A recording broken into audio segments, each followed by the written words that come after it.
orang mu'alaf yang justru mendapatkan hidayah ketika di Amerika, atau saya saksikan juga bagaimana anak-anak remaja Amerika hafal Quran. Kita selalu bilang kalau hafal Quran di Indonesia mungkin lebih mudah karena tempat belajarnya banyak, lingkungannya mendukung, tapi hafal Quran di Amerika itu luar biasa.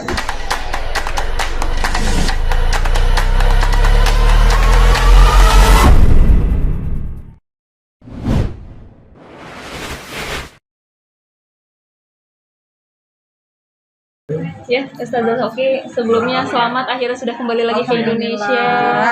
Mungkin bisa sedikit dong diceritain gimana perjalanannya.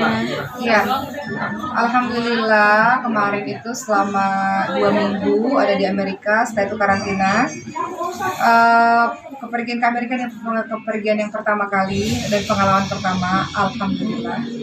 Itu pun pergi ke Amerika karena undangan untuk sebuah acara muktamar pengajian akbar yang rutin diadakan di Amerika setiap setahun sekali. Teman-teman yang mengundang saya itu dari Indonesian IMSA, Muslim Society in America. Jadi orang-orang Indonesia dan teman-teman di Malaysia yang tinggal di Amerika, memang mereka setiap tahun mereka mengadakan pengajian akbar di setiap kota berbeda-beda di setiap tahunnya. Dan tahun 2021 kemarin diselenggarakan di Los Angeles, dan salah satu pembicara dari Indonesia adalah saya, salah satunya. Kemudian sebetulnya di beberapa state, beberapa kota-kota yang lain juga meminta saya untuk datang, termasuk teman-teman di Kanada. Tapi memang karena waktunya sempit, jadi saya hanya minta maaf juga kepada teman-teman lain, belum bisa hadir di kota-kota lain. Jadi hanya bisanya pada saat itu ke Los Angeles dan ke New York, memenuhi undangan di Los Angeles dan New York saja. Mungkin nanti lah insya Allah ya, teman-teman lain juga minta untuk safari dakwah di situ, tapi saya katakan nanti mungkin di kesempatan lain insya Allah, karena saya kan juga meninggalkan Sulaiman di rumah, jadi nggak bisa terlalu lama untuk safari dakwah di situ. Kalau safari dakwah di Indonesia kan enak ya, 2 hari bisa pulang dulu, pergi lagi gitu. Tapi kalau di sana kan nggak mungkin pulang pergi gitu. Nah, selama di sana, masya Allah yang hadir sekitar 1.300 orang dari seluruh kota-kota atau state yang ada di Amerika, dan mereka orang-orang baik, orang-orang soleh, orang-orang hebat, orang-orang yang punya prinsip Islam yang kuat walaupun tinggal di Amerika. Saya banyak memberi ceramah. Salah satu tema-tema yang menarik ya dibahas toleransi. Bagaimana menjadi seorang Muslim yang bisa berteman dengan banyak orang tapi tidak berbaur, tidak melebur. Artinya bagaimana bisa menjadi seorang Muslim yang mewarnai bukan diwarnai. Bagaimana seorang Muslim yang ramah, memberikan Islam yang sejuk, Islam yang rahmatan lil alamin. Karena di sana orang tertarik pada Islam bukan hanya karena ceramah-ceramah saja, tapi karena perilaku, karena akhlak seperti itu. Jadi itu beberapa tema yang mungkin disampaikan di sana. Kemudian di sana menarik, masya Allah, muktamar itu luar biasa karena di situ ada kelas untuk para bapak-bapak, kelas untuk para ibu-ibu, kelas untuk para remaja, kelas untuk anak-anak. Jadi anak-anak saya juga ikut kelas anak-anak, gitu. Dan di sana tuh biasanya, memang saya ada sekitar total ceramah dari Los Angeles ke New York tuh ada sekitar 10 ceramah. Tapi biasanya setelah ceramah umum, biasanya ada teman-teman yang minta private lagi gitu. Jadi seperti di Los Angeles, setelah memberikan ceramah umum kepada teman-teman dengan kelas besar, setelah itu biasanya teman-teman dengan jumlah yang kecil mereka minta lebih private. Jadi biasanya saya buka lagi untuk teman-teman yang private. Menarik di Amerika, teman-teman sekalian, saya punya banyak cerita yang akhirnya membuka mata saya bahwa hidup di Amerika juga menyenangkan, tapi juga tantangan dan ujiannya juga besar juga. Seorang ibu menceritakan bagaimana susahnya membesarkan seorang anak remaja Muslim di Amerika dengan lingkungan dan sebagainya. Seorang juga bercerita bahwa ketika orang tuanya meninggal dunia nggak bisa pulang. Di Indonesia ya, orang tua yang meninggal di Indonesia nggak bisa pulang. Saya juga menyaksikan anak-anak muda yang bekerja, menafkahi orang tuanya, keluarganya di Indonesia, nggak punya siapa-siapa selain ya komunitas Muslim Indonesia itu. Kemudian bagaimana seorang mu'alaf yang justru mendapatkan hidayah ketika di Amerika, atau saya saksikan juga bagaimana anak-anak remaja Amerika hafal Quran kita selalu bilang kalau hafal Quran di Indonesia mungkin lebih mudah karena tempat belajarnya banyak, lingkungannya mendukung. Tapi hafal Quran di Amerika itu luar biasa. Jadi anak-anak Indonesia yang lahir dan besar di Amerika gitu ya, mereka hafal Quran dan itu banyak juga. Jadi keren, masya Allah, masya Allah. Saya juga banyak belajar jadinya sama teman-teman di sana bahwa banyak hal-hal yang akhirnya ya kita sebagai seorang muslim menunjukkan muslim yang sejuk, yang ramah, yang santun kepada banyak orang, karena dari situ orang melihat indahnya Islam ada pada diri kita dengan rahmatan lil alamin, dengan kasih sayang, kesantunan, kesejukan seperti itu. Jadi salah satu yang buat saya bersyukur saya bisa dakwah di Amerika itu jadi lebih membuka wawasan dan lebih paham bagaimana cara dakwah yang lebih baik. Ustazah Uki, nuansa yang berbeda dengan mungkin cara penyampaian juga akan berbeda di sana gitu. Sebenarnya kalau untuk ceramah itu biasanya saya akan selalu tanya siapa penonton saya atau siapa jemaah saya. Anak remajanya siapa nih? Remaja SMA atau remaja kuliah? Remaja kuliah mana nih? Umum atau yang udah haji? Beda. Mungkin ceramah sama ibu-ibu. Oke, ibu-ibunya mana nih? Ibu-ibu yang ini atau ibu-ibu yang ini? Atau ibu yang bekerja di sini? Itu beda gitu. Jadi memang biasanya saya akan selalu tanya siapa audiensnya, siapa jemaah saya, karena di situ saya akan mulai menyesuaikan bahasa, contoh-contoh, itu biasanya begitu. Jadi kalau ditanya ceramah di Amerika seperti apa, ya saya tahu audiens saya siapa, dan mereka juga orang-orang hebat luar biasa, punya pendidikan yang bagus, hebat pekerjaan yang hebat, tapi mereka tahu waktu yang rendah hati, mereka juga punya pengalaman yang banyak. Jadi ya sesuaikan dengan siapa kita bicara. Di Amerika sendiri juga kan isu-isu rasis dan segala macam lumayan sangat kuat di sana. Ustazah Uki sendiri mungkin seperti apa sih gitu menyampaikan ceramahnya segala macam dengan budaya-budaya yang berbeda juga gitu? Lebih kepada ceramah di Amerika itu ada tema-tema yang tentang toleransi, ya, tentang bagaimana tetap menjaga diri sebagai seorang muslim dengan prinsip. Tapi ingat, kita juga bukan jadi muslim yang eksklusif, bahwa di dunia ini bukan cuma orang Islam doang yang hidup gitu. Ada agama-agama lain yang kita harus respect kepercayaan setiap orang. Dan Islam mengajarkan itu, lakum dinukum waliyadin, kamu ibadah ya ibadah kamu, saya ibadah ya ibadah saya, dan kita saling hormat satu sama lain. Jadi beberapa ceramah diantaranya adalah kita tetap sesuai dengan prinsip kita, dengan keyakinan kita, kita respect dengan pemahaman orang lain, kita hargai segala macam perbedaan itu, tapi tetap tugas kita adalah orang tahu bahwa kita seorang muslim dan kita mewarnai nilai-nilai Islam itu. Nilai Islam itu apa sih? Rahmatan lil alamin, dia kesejukan, kedamaian, keselamatan untuk banyak orang. Dan orang lihat Islam itu bukan dari berapa banyak kita bicara. Dan teman-teman, saya juga banyak belajar di Amerika itu.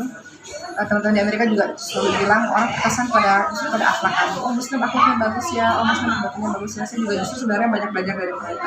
Dan banyak banget loh ibu-ibu yang hebat. Mereka itu keren-keren, masya Allah, pendidikannya bagus banget, kerjanya bagus-bagus, tapi rela jadi ibu rumah tangga untuk mendidik anak-anak. Kan di sana nggak ada mbak atau ERT yang gimana-gimana seperti di sini gitu. Jadi saya ketemu ibu-ibu yang hebat yang mengorbankan segala macam untuk anak-anaknya gitu.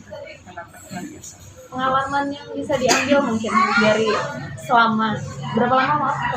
2 minggu. Selama 2 minggu di sana mungkin pengalaman yang digali dari saya kesana tidak hanya untuk dakwah, saya bawa anak-anak karena anak-anak harus melihat dunia lebih luas.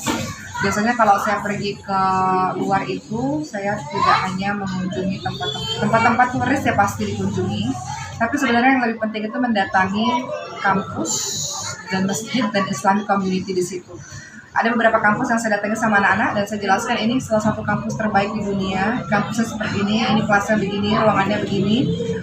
Mungkin suatu hari nanti kalian harus ada beberapa saat tinggal di negara-negara yang Islam itu minoritas.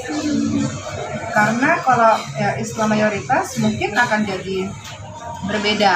Kalau kita pergi ke tempat-tempat yang kita tahu bahwa kita minoritas, kita jadi lebih lebih banyak hal, terbuka wawasan, penyampaian jadi lebih baik, tidak merasa ya gitulah seperti itu. Jadi Saya katakan kepada anak-anak, ini kampus terbaik, salah satu kampus terbaik. Satu hari nanti kalian harus ada di sini, atau kalian bisa datang lagi ke sini. Dan anak-anak juga tanya, Uma kenapa sih orang-orang nggak pakai jilbab? Artinya mereka udah lihat perbedaan kan. Karena selama di Indonesia kan di rumah mbak-mbaknya semua pakai jilbab, di sekolahnya sekolah Islam, di lingkungan rumah dekat pesantren kakak-kakaknya pakai jilbab juga. Jadi mereka udah mulai nanya, kenapa sih Uma kok orang-orangnya nggak pakai jilbab? Terus saya katakan di sini di dunia ini tidak hanya ada orang Islam, ada juga teman-teman kita yang Kristen, teman-teman kita yang agama lain, agama ini, agama itu, mereka punya kepercayaan mereka masing-masing. Kita harus hargai, kita hormati. Tapi mereka tetap teguh dengan prinsip kita sebagai seorang Muslim gitu. Jadi itu sarana pembelajaran sebenarnya. Jadi luar negeri itu bukan sekedar jalan-jalan foto-foto untuk belajar. Sarana pembelajaran untuk saya kasih tahu sama anak-anak tentang nilai-nilai Islam. Kayak misalnya sholat, kita sholat di parkiran, kita sholat di, nggak sholat di tempat yang bukan tempat yang masjid apa gitu. Jadi saya katakan kita tetap sholat dimanapun, harus tetap sholat dimanapun, asalkan bersih. Ketertarikan anak-anak sendiri mungkin melihat dunia luar.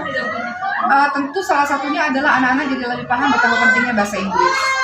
Orang Indonesia itu pintar-pintar, masya Allah hebat-hebat. Tapi kendala kita apa? Bahasa Inggris.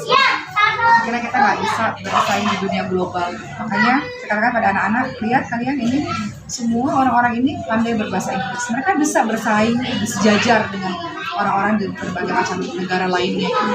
Jadi mau nggak mau memang harus kita kuasai bahasa. Selain Quran ya, Quran dan agama itu memang fondasi. Tapi bahasa, orang Indonesia itu pintar. Saya ketemu orang Indonesia nih, kan karena ada pesantren kan, ada pesantren di Indonesia. Mereka hebat-hebat, keren-keren. Kemampuannya tuh nggak kalah gitu sama orang-orang di luar. Hanya kendalanya bahasa. Jadi di situ anak-anak juga bisa lihat bahwa betapa pentingnya bahasa Inggris. Dan tentunya bahasa Arab sebagai orang Islam ya, betapa pentingnya bahasa Inggris. Jadi mereka mulai paham bahwa kita nggak bisa hanya menguasai bahasa Indonesia. Kita harus melihat dunia lebih luas.